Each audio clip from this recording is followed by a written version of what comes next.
जिलास्तरीय सुशासन दिवस पालित हो जाइछि। भारतर पूर्वतन प्रधानमंत्री भारत रत्न अटल बिहारी वाजपेयी जिलास्तरीय जयंती समारोह जिला सूचना लोक संपर्क विभाग गजपति तरफ सुशासन दिवस पालन करा जाउछि। गजपति जिला पारलाखेमुंडी स्थित आरसीटी कार्यालय ठारे आज सुशासन दिवस पालित हो जाइछि। एही अवसर में मुख्य अतिथि भाव में आरक्षी अधीक्षक जितेन्द्र पंडा जोगदे प्रदीप प्रज्वलन कर शुभारंभ करथिले। एही कार्यक्रम में अन्यतम अतिथि भाव में अतिरिक्त जिलापाल राजेन्द्र मिंज, बनखंड अधिकारी एस आनंद, उपजिलापाल अनुप पंडा, अवसरप्राप्त प्रशासनिक अधिकारी पूर्णचंद्र महापात्र जोगदेइथिया बेले अतिथि परिचय और स्वागत भाषण प्रदान करथिले अवसरप्राप्त शिक्षक विचित्रानंद बेवर्ता।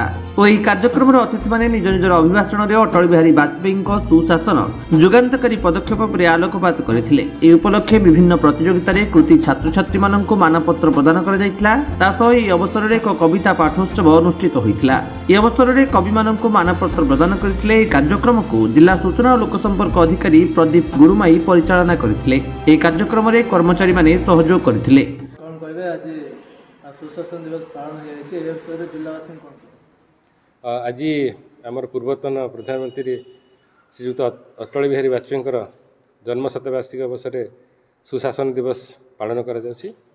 एही अवसर में तांकर जो चिंताधारा थिला सुशासन शासन समस्त पाखु पहुँचो एवं शासन रे बा शासन व्यवस्था रे जहाँ सुविधा सुजोग रही जनसाधारण पाखु से पाखु पहुँचो एवं से जो तांकर दिग्दर्शन थिला से माध्यम आम आम जिला तरफ आम जिलावासी को या माने आम सूचना देवाक चाहिए जे जिले में जहाँ भी जो कौन व्यक्ति जदि किसी सुविधार वंचित होता ताहले से आमको जोगाजोग करूँ सो दैट आम समस्या को समाधान कर दिवस पालन होय अवसर रे जिलावासी को कोन आज स्वर्गत प्रधानमंत्री अटल बिहारी वाजपेयी 100तम पुण्यतिथि ता सहित यही पुण्यतिथि को गुड गवर्नेंस डे भाव में पालन करा जाउछि पूरा भारत वर्ष रे। से क्रम रे गजपति जिला प्रशासन तरफ आज मध्य एक गुड गवर्नेंस डे रो फंक्शन आयोजन करा जायतिला। से बहु व्यक्ति बहु वक्ता से जोग देते।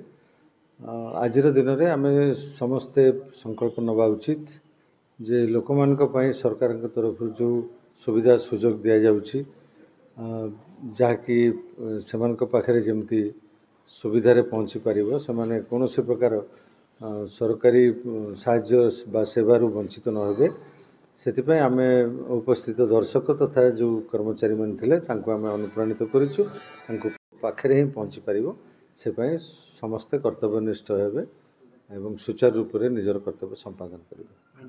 गजपति रेणुबाला बेहेरा रिपोर्ट विश्व विजयी न्यूज ओडिशा।